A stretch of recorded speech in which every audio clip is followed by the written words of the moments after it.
Well, Stephen, some big All-Ireland Championship matches to look forward to this weekend. We'll talk about the Leinster Football Final a bit later, but first to the 4 All-Ireland Football qualifiers. Interested to get your take on these, starting with your native county, Armagh, and their trip to Leitrim. Carrick-on-Shannon. Yeah, well, on current form you have to fancy Armagh. They had a very impressive victory over Wicklow the last day out. Leitrim at the other end of the scale, disappointed against London, and they'll still be hurting hard from that. But both of these teams have met each other in the last 5 weeks in the challenge match, and Leitrim beat Armagh by 11 points in the athletic ground. So they will have that incentive that they can beat Armagh. Armagh, I think, though, will be too strong on this occasion. They haven't had a run in the qualifiers for a number of years. I think this could be the year. They're under the radar, and this could be the year that they might just go on a bit of a run. Armagh by 5 or 6 points. What about Longford and Wexford? Who do you fancy? Yeah, this is going to be a tough match to call. Glenn Wren was very happy with his Longford team after a victory over Limerick the last day out. He was really impressed with the quality of their work rate. Longford will take that work rate into Pearse Park this weekend again. The difference, I think, in the teams will be the quality of Wexford's attack. I think they've got 4 top class forwards: PJ Banville, Redmond Barry, Kieran Ling. Boys, they're really top class players that would bring in a lot of teams in the country. But at the other end, they conceded a lot of frees the last day out against Meath, and that ultimately cost them a Leinster Final spot. And in Longford, they've got a top class free taker in Sean McCormick, and he will punish this Wexford team if they are to concede frees. But I still fancy Wexford because of the quality of the forwards that they have to come out with a 1 or 2 point win. And then we have the Ulster Championship rematch at Kingspan Breffni Park, Cavan against Fermanagh. Yeah, a difficult fixture. Something similar to Derry and Down last week. The only advantage that Derry had was that they got to play down twice at home. Fermanagh have to travel this time, and it's not in Enniskillen. Cavan have been, a decent prospect looking at them so far this year. They disappointed somewhat in the second half against Monaghan the last day out. But they will still be hurting from that defeat. They would have fancied their chance to get to an Ulster Final, of course. Fermanagh had a fantastic win when they were unfancied the last day out against Westmeath, and they will have gained a lot of momentum from that victory over Westmeath.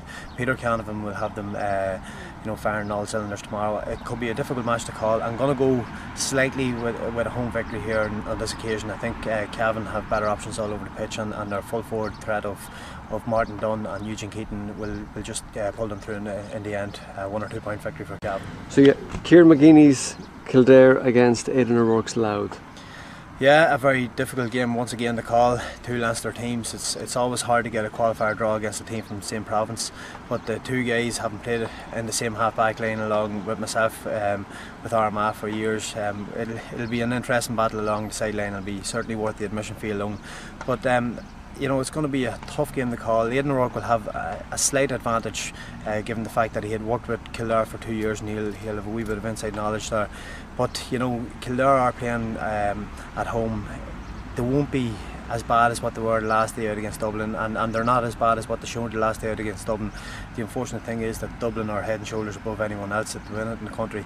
But Louth will take a lot of positives from their win over Antrim the last day, and the way they rallied in the second half against Wexford as well showed that they have a lot of dangerous forwards and a lot of potential. I'm going to go with the home side here on this occasion.